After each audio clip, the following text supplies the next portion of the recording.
तोहरे ही बर भले भन के बेटी, तोहरे ही बर भले भन के बेटी, आगे बेटी नहीं जानी करम तोहार, आगे बेटी नहीं जानी करम तोहार। हमरी उबार भले भन हो बाबा, हमरी उबार भले भन हो बाबा, आहो बाबा नहीं जानी धर्म तोहार, आहो बाबा नहीं जानी धर्म तोहार।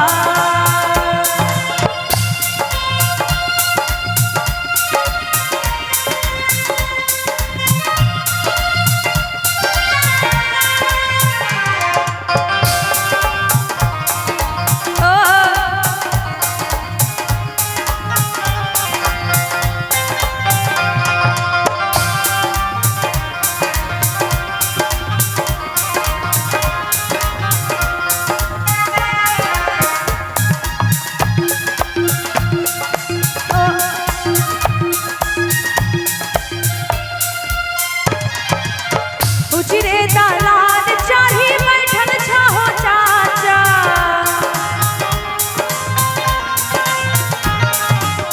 उजरे दालान चाही बैठल छहो चाचा, आहो चाचा कैसन बारा हमार, आहो चाचा कैसन बारा हमार।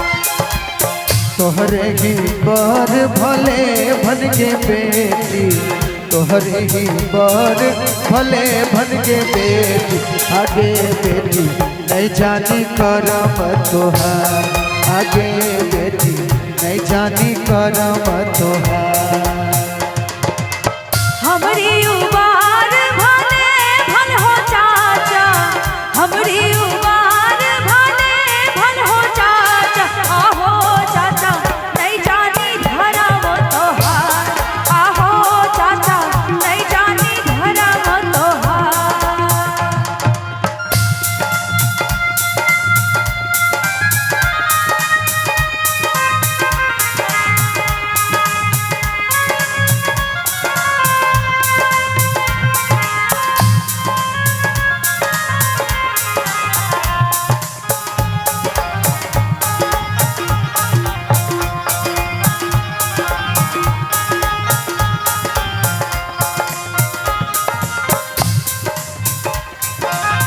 उजरे दालान चाही बैठल छहो मामा,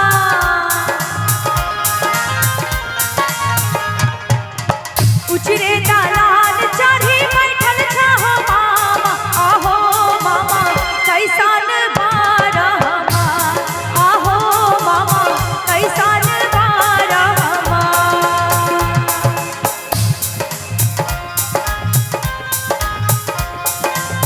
और हमारे पूर्व जिला परिषद प्रमोद यादव जी की तरफ से 500 रुपए का आशीर्वाद प्यार मिला है। मैं चाहूंगा एक बार जोरदार ताली हो जाए हमारे पूर्व जिला परिषद महोदय के लिए। क्या बहुत बहुत धन्यवाद जी। तोहरी ही बर भले भन के बेटी, तोहरी ही बर भले भन के भगनी, आगे भगनी नहीं जानी करम तोहार, आगे भगनी नहीं जानी करम तोहार।